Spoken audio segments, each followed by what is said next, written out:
الحمد لله وحده والصلاة والسلام على من لا نبي بعد. مخکې پنځو درسونو کې موږ 50 پوښتنې د وکټوري اهل قرآن او وکټوري اهل حدیثو نه کړې وې او دا مطالبه کړې وه چې وکټوري اهل قرآن د خپلو اصولو مطابق چې صرف قرآن دی په جواب کې موږ ته آیات ولیکي او وکټوري اهل حدیث دی په جواب کې آیات او یا حدیث ولیکي. ځکه وکټوري اهل قرآن حدیث نه مني، اجماع نه مني او قیاس نه مني، او وکټوري اهل حدیث هغوی اجماع او قیاس نه مني. وکټوري اهل قرآن وایي چې زموږ دلیل صرف قرآن دی او وکټوري اهل حدیث وایي چې زموږ په دلایلو کې صرف قرآن او حدیث دی، اجماع او قیاس دوی نه مني. لہذا په نن درس کې به هم د الله پاک په توفیق باندې 14 پوښتنې موږ وکړو او د دې 14 پوښتنو تعلق د خوراکي شیانو سره دی. د دینه به اهل سنت والجماعت تم دا معلومات شي چې غیر مقلدین وکټوري اهل قرآن دی او که وکټوري اهل حدیث دی څومره ګنده خواره او مردار خواره خلک دي. لہذا ګوره د دوی په کورونو کې بې دلیل او بې مشاهدې خوراک مه کوئ چې په خپله صفا ترکاري او صفا ډوډۍ د دوی په کور کې نه لیدلي یا د دوی سره په مجلس کې چې د دوی سره میلمانه نه شئ. دا ګنده خواره او مردار خواره خلک دي، چېرته به یې ګندګیانې در باندې خوړلي. اول د لامذهبو په نیز سپی پاک دی او خنزیر پاک دی، ځنګلي بلا پاکه ده، مګک مار لړم دا ټول پاک دي. کنز الحقائق صفحه 115 عرف الجادي صفحه 203 او لامذهبو یو کتاب لیکلی دی په نوم د اندرګاندي هوټل، د هغې په 2مه صفحه کې لیکلي دي چې هر پاک شی حلال دی. لہذا چې سپی پاک دی او د اندرګاندي هوټل په 2مه صفحه کې لیکلي چې هر پاک شی حلال دی، نو د سپي خوراک د دوی په نیز حلال شو، د خنزیر خوراک د دوی په نیز حلال شو ځکه پاک دی. ځنګلي بلا د دوی په نیز حلاله شوه ځکه پاکه ده. مګک او مار او لړم دا د دوی په نیز پاک دي او د هر پاک شي خوړل د دوی په نیز جایز دي. لہذا د دوی په نیز دا مذکوري ګندګیانې حلالې شوې. د دې د حل دپاره یا د پاکۍ دپاره دی یو آیات پیش کی یا د پیغمبر علیه السلام یو حدیث پیش کی. په کم آیات کې راغلی دي چې دا ګندګیانې حلالې او پاکې دي؟ وکټوري اهل قرآن دی په جواب کې آیات پیش کی او وکټوري اهل حدیثو ته وایو چې په کم آیات یا په کم حدیث کې راغلی دي چې سپی پاک دی، خنزیر پاک دی، ځنګلي بلا پاکه ده، مګک پاک دی، مار پاک دی، لړم پاک دی. دارنګې په کم آیات او حدیث کې راغلی دي چې د هر پاک شي خوړل حلال دي. دویم د وکټوریانو په نیز باندې فیل یعنی د هاتي خوړل حلال دي.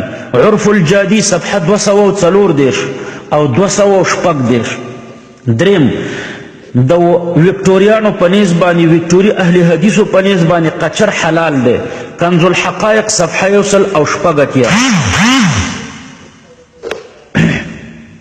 څلورم د حیوان د ګیډې نه راویستلی شوی مردار بچی حلال دی. فتاوی نظیریه جلد 3 صفحه 370. پنځم ټپوس حلال دی. کنز الحقائق صفحه 106. شپږم د خنزیر د هډوکو نه په جوړه شوې کاسه کې خوراک حلال دی او همدا حکم د سپي د هډوکو دی. د سپي او د خنزیر د هډوکو نه چې کومه کاسه جوړه شي نو په دې کاسه کې د دې وکټوریانو په نیز باندې خوراک حلال دی. بدور الاهله صفحه 14. د وکټوریانو په نیز باندې د ټولو حلالو او حرامو حیواناتو غټې او وړې میتیازې پاکې دي، یعنی غول او میتیازې پاکې دي او د ضرورت په وخت کې خوړل هم روا دي. بدور الاهله صفحه 15. اتم د وکټوریانو په نیز د حلالو د حرامو ټولو حیواناتو شودې پاکې دي. بدور الاهله صفحه 18. او هر پاک شی حلال دی. اندرګاندي هوټل صفحه 2. نو د سپی او د خرې شودې د دوی په نیز باندې پاکې دي او بیا په اندرګاندي هوټل صفحه 2 کې لیکي چې د هر پاک شي خوړل حلال دي. نو د سپی او د خرې د شودو د دوی خوړل حلال شو.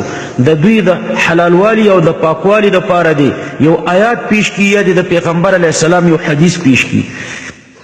نهم په یوه بوشکه کې چې یو ګیلن میتیازې واچوي نو تر څو چې خوند رنګ بوی نه وي بدل شوی نو اوبه د دوی په نیز پاکې دي. نزول الابرار جلد اول صفحه 19 فتاوی نظیریه جل اول صفحه 338 فتاوی سنایه جل اول صفحه 614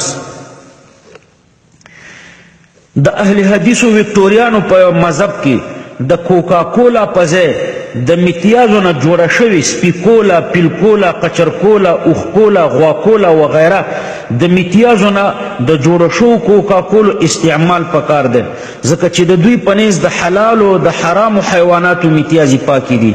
نزول الابرار صفحه 49 بدور الاهله صفحه 15 او د پاک شي خوړل حلال دي اندرګاندي هوټل صفحه 2 د حلال حیوانات میتیازې د دوی په نیز پاکې دي او د ضرورت په وخت کې خوراک هم روا دی.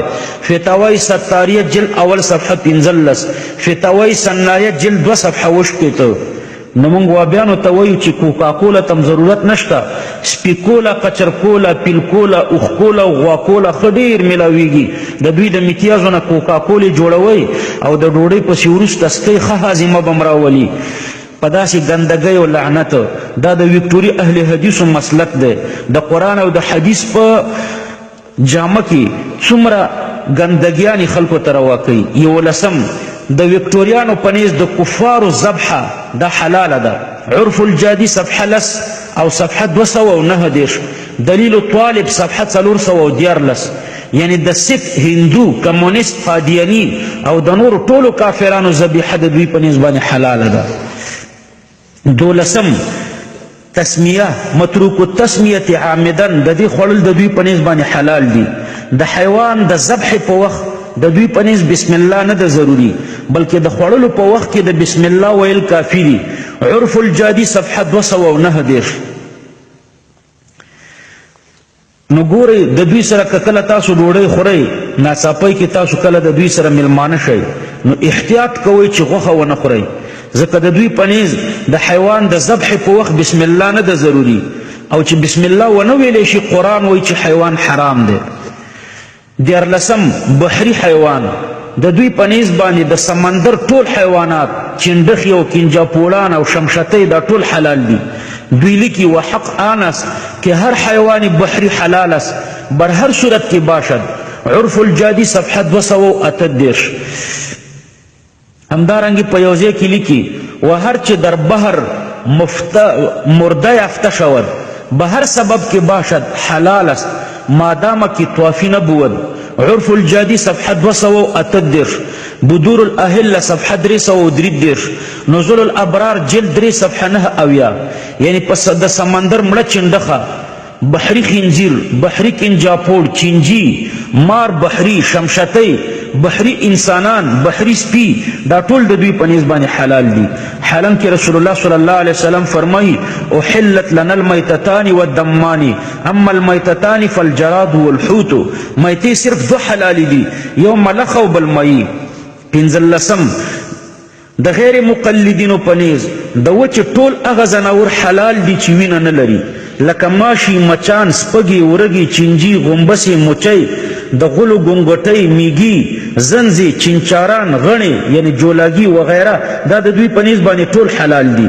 بدور الاهله صفحه 348 وحید الزمان لیکي قلت لا دلیل على تحریم حشرات الارض نزول الابرار جلد 3 صفحه 2 یعنی د دغه ماشو مچانو سپږو ورږو چینجیو غومبسو مچیو او د غلو د ګونګوټیو د میږیو د زنځو د چینچارانو د غڼو د یعنی جولاګیانو څوک ورته غڼې وایي څوک ورته جولاګیان وایي د دوی په تحریم باندې وایي هیڅ دلیل نشته یعنی دا ټول حلال دي. رسول الله صلی الله علیه وسلم فرمایي چې مچ په اوبو کې وغورځېږي نو غوپه پکې ورکړئ بیا یې ترېنه وباسئ باقي اوبه پاکې دي. لیکن غیر مقلدین وایي چې مچانو ته په خوله کې غوپه ورکړه ځکه چې په خوله کې هم لاړې شته بیا یې تیر کړه. 14 د غیر مقلدینو په نیز باندې په شرابو کې چې وړل عمده کړي او بیا ډوډۍ ترېنه پخه کړي خوړل حلال دي ځکه چې شراب سوځي. نزول الابرار جل اول صفحه 10 نو زه وابیانو ته وایم چې د شرابو حکم خدا شو چې په شرابو کې وړل عمده کړه او بیا ترېنه ډوډۍ پخه کړه نو ډوډۍ پاکه ده. نو د میتیازو څه حکم دی؟ معاذ الله که په میتیازو کې یو څوک وړل عمده کړي او ډوډۍ ترېنه پخه کړي نو د دې حکم څه دی؟ سوټ یو میتیازې د وابیانو په نیز باندې د حلالو حیواناتو سوټي او میتیازي پاکي دي په جامو چې لګېدلي وي لمونځ ورسره جایز دی او همدارنګې د علاج دپاره څښلی او خوړلی هم شي فتاوی ستاریه جل اول صفحه شپږ پنځوس او فتاوی ستاریه جل اول صفحه 9 بیادبي د مافي د وابیانو په نیز غل حلال دي یعنی د دې خوراک جایز دی عرف الجادي صفحه 216 زجاجه جلد 3 صفحه 311 همدارنګه د غیر مقلدینو په نسبت باندې منی پاکه ده او په یو قول خوړلم روا دي منی هر چند پاکس او په یو قول د دوی په نسبت خوړلم روا دي عرف الجادي صفحه لس فقه محمدیه جل اول صفحه 40 نزول الابرار جل اول صفحه 9 کنز الحقائق صفحه 14 بدور الاهله صفحه 15 تيسير الباري جل اول صفحه 200 فتاوی علماء حدیث صفحه 240 نو دا ټولې ګندګیانې د دوی په نسبت باندې جایز دي نو اهل سنت والجماعت ته درخواست دی چې ګوره د دوی سره خوراک ونه کوي دا ګندګیانې به در باندې خوړلې وي او دی وکټوریانو ته چیلنج دی چې د دغې د حلالوالي او د دوی د پاکوالي دپاره چې دا موږ بیان کړه په جواب کې وکټوري اهل قرآن د آیاتو لیکي او وکټوري اهل حدیث دي په جواب کې آیات او یا حدیثو لیکي او زه الحمدلله چې دا څومره حوالې مې درته ذکر کړي د هرې حوالې په هر صورت کې ذموار یم کچا یو حواله غلطه ثابته کړه 1 کروڑ روپۍ ورته انعام ورکوم دا ټولې حوالې په ټولو کتابونو کې چې د هر چا په کار وي ما سره د دوی دا ټول کتابونه شته او زه ورته په ذموارۍ باندې ښودلی شم